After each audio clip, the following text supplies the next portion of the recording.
C'est une exposition sur les lambrequins, mais qui est d'abord et avant tout une exposition d'art contemporain.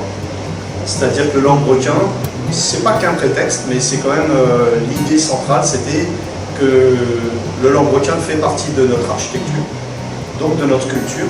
C'est un mot qu'on a ici à Maurice, on appelle ça aussi dentelle Lacasse. C'est un concept qui existe dans la tête des Mauriciens. Mais on a constaté qu'en fait c'est en train de disparaître tranquillement. Donc l'exposition, son but c'est un peu de raviver le concept, de s'apercevoir qu'en fait on a tous le lambrequin en commun. Donc on a quelque chose en commun dans notre architecture. Et pourquoi pas de le valoriser, de le promouvoir, de le diversifier. Enfin bref, de sortir du cadre du lambrequin strictement parlant pour qu'il gagne celui de l'art, passe de l'artisanat strictement parlant à celui de l'art. Mais il y a surtout 3 artistes. Donc il y a d'abord 2 artistes plasticiens, donc Ismet Ganti qui a travaillé sur du papier, des grands formats. Et puis il y a donc Jean-Bernard Gondin qui lui est de La Réunion, et parce que La Réunion c'est aussi un patrimoine partagé avec les Réunionnais.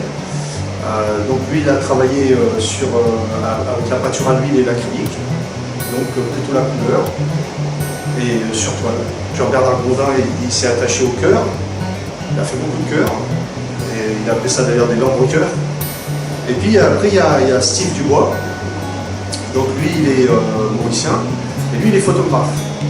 Donc lui, mon idée quand j'ai eu recours à Steve, c'était aussi pour rattraper la notion artistique et la ramener aussi à la réalité du lambrequin. Mais il permet aussi de rappeler le vrai lambrequin. L'exposition elle dure 2 mois, donc elle est là jusqu'au 11 janvier. Donc dans tout le tableau qu'il y a, il y a un lambrequin en composition. Il y a 2 aspects au-dedans, c'est ça qui derrière un lambrequin. Il y avait une petite bête qui cachait dans cette structure. Cette bête-là, en fait, c'est une entité et qui, la nuit venue, quand je suis sorti, je vis autre chose. C'est pas un animal qui existait, hein. Donc ça c'est un aspect. Et le deuxième aspect, on a aussi sur la réflexion qui, un peu comment il y a ailleurs, il y a une chimère, une gargouille. Parce que maintenant, à un moment, vous convaincez, il servit par rapport à la culture par exemple. Et comme un élément décoratif certainement, mais aussi comme un porte-bonheur, c'est-à-dire pour repousser un mauvais esprit, etc. Ça. En fait, ce qu'on fait, on a fait photo d'un lambrequin qui existait dans le bâtiment d'aujourd'hui. À partir de la photo, on a redessiné librement. Et tout mon travail est monochrome, mon travail est toute une technique du dessin à l'ancienne.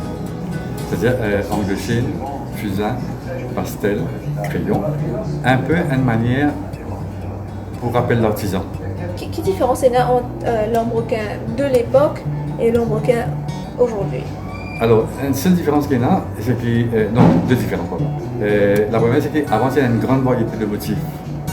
Maintenant, quand je peux fabriquer à peu près 6-7 modèles, pas plus. Et puis, avant, c'était l'artisan qui travaillait à la main avec ce ciseau. Bon, maintenant, ça fait à la machine.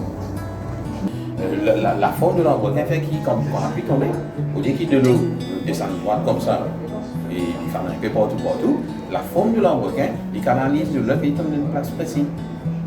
Déjà, et aussi, vous remarquez, au fil du temps, quand on construit la case, on met un dalo, ok, on servit lambrequin pour masquer dalo. Donc la ligne décorative, personne ne connaît même vraiment comment appeler dans le terme qui nous dit dentelle la case. Vous êtes décrire le truc, les gens disent ah oui, vous connaissez ça, mais il n'y a pas le nom spécifique. Parfois, on trouve lambrequin parce que vous ne pouvez pas attendre. Par exemple, vous passez devant ça, mais nous prenons attention, le stop, par exemple, c'est un stop qui est dans lambrequin. Par contre, il y a certains lambrequins, les maisons avant, ok, donc même tout les lambrequins en bois, les autres en fer blanc qui se fait faire de façon artisanale. C'est très beau aussi. Et peut-être vous pensez que vous êtes capable d'ajouter les autres designs qui déjà existaient. Si vous prenez un peu plus de choix aussi, du monde qui vous montre sur la case, vous êtes capable peut-être de trouver un truc qui puisse faire ce plaisir plutôt que de se contenter de ce qu'il y a dans quelqu'un qui là. Il reste grand chose de bonne maison de cette époque-là. Okay, ben, bon, même le théâtre de Beaulieu a été rétabli, etc. Mais à la rue Saint-Georges, il y a une vieille maison Bordeaux, etc. Donc, on a un lambrequin en bois. Et puis, il ne reste plus grand chose vraiment. Maintenant, le kiosque de Jardin Botanique Pipe quand même, c'est en tôle, mais c'est quand même assez joli. Et il y a d'autres parties donc, où il y a des travaux en bois, mais c'est de moins en moins visible maintenant.